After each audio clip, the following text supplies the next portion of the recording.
Assalamualaikum warahmatullahi wabarakatuh. Kenalkan, nama saya Muhammad Hafizuddin, NIM 35191114 dari jurusan Bimbingan Penyuluhan Islam. Dalam kesempatan ini saya akan sedikit menyampaikan tentang kewajiban dan tanggung jawab konseling atau penyuluhan dalam perspektif Al-Quran. Pelayanan konseling atau penyuluhan di sekolah sebagai bagian integral dari sistem pendidikan di sekolah perlu dilakukan secara baik, tertera, sistematik, terprogram, dan terstruktur. Dalam pelaksanaannya harus dilakukan secara oleh tenaga ahli dalam bidang bimbingan dan konseling atau penyuluhan agar hasilnya bermanfaat dan berkembang pada peserta didik dan memandirikan peserta didik dalam rangka tercapainya perkembangan yang utuh dan optimal.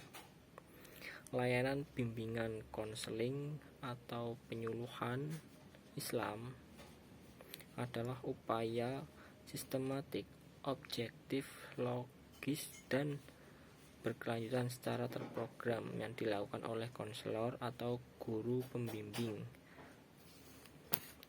dalam konseling untuk memfasilitasi perkembangan peserta didik atau konseling agar mencapai kemandirian dan wujud kemampuan memahami, menerima, mengarahkan, mengambil keputusan, dan merealisasikan dirinya secara bertanggung jawab sebagai tercapai kebahagiaan dan kesejahteraan dalam hidupnya. Islam adalah agama yang mengutamakan akhlak dibandingkan simbol-simbol semata. Islam mementingkan esensi, bukan hanya formalitas berkala. Islam mengharuskan semua orang mengutamakan akhlak yang sudah dijelaskan dalam Quran surat Fussilat ayat 33. A'udzubillahi minasyaitonirrajim. Bismillahirrahmanirrahim.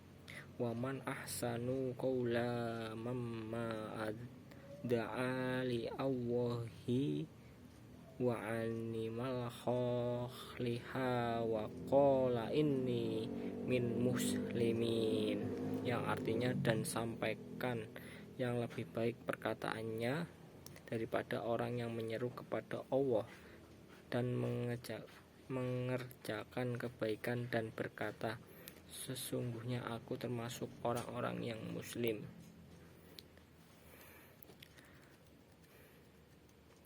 Islam tidak menyukai orang-orang yang hanya memamerkan simbol-simbol Islam semata, sementara akhlak dan moral tidak dicerminkan ajaran Islam.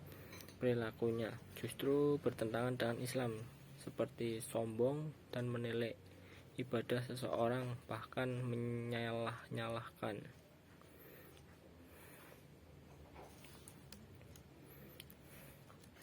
Tahap-tahap bimbingan dan konseling atau penyuluhan Islam bisa dilakukan dengan beberapa tahap sebagai berikut. Yang pertama, meyakinkan individu tentang hal-hal berikut sesuai kebutuhan dan porsinya. Yang pertama, posisi manusia sebagai makhluk ciptaan Allah, bahwa adanya hukum-hukum atau ketentuan Allah yang berlaku bagi semua manusia. Yang kedua, status manusia sebagai hamba Allah yang harus selalu tunduk dan patuh kepada Allah SWT.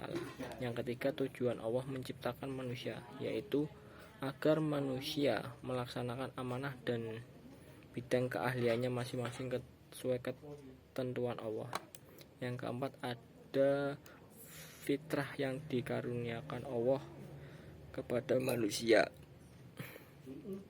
bahwa manusia sejak lahir dilengkapi dengan fitrah berupa iman dan ketaatan kepada Allah. Yang kelima, ada hikmah di balik musibah, ibadah yang ditetapkan oleh Allah untuk manusia. Yang keenam, ada hak manusia untuk berikhtiar atau berusaha semaksimal mungkin, tetapi perlu diingat bahwa sebagian dari keberhasilan adalah masih tanggung jawab dari izin Allah. Yang ketujuh, tugas konselor hanya membantu atau mengarahkan individu atau si klien yang harus berupaya sekuat tenaga dan kemampuannya untuk hidup sesuai ketentuan agama Islam. Dan yang kedua, ada tahap mendorong dan membantu memahami dan mengamalkan ajaran Islam secara benar. Pada tahap ini, seorang konselor mengingatkan kepada si klien bahwa agar si klien selamat hidupnya di dunia dan di akhirat, maka ia harus menjadikan ajaran Islam sebagai pedoman dalam setiap langkahnya atau dalam kehidupan sehari-harinya. Yang kedua, mengingatkan ajaran agama Islam itu sangat luas, maka individu atau si klien perlu menyisihkan sebagian waktu dan tenaganya untuk mempelajari ilmu keagamaan. Selanjutnya, tahap mendorong atau membantu individu memahami dan mengamalkan iman, Islam, dan keihsanan.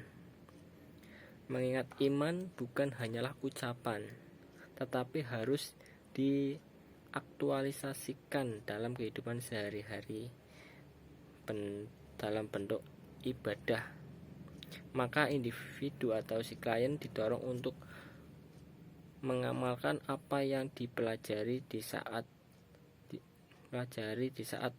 mempelajari ilmu agama dengan benar dan istiqomah. Seorang konselor perlu mendorong dan membantu memahami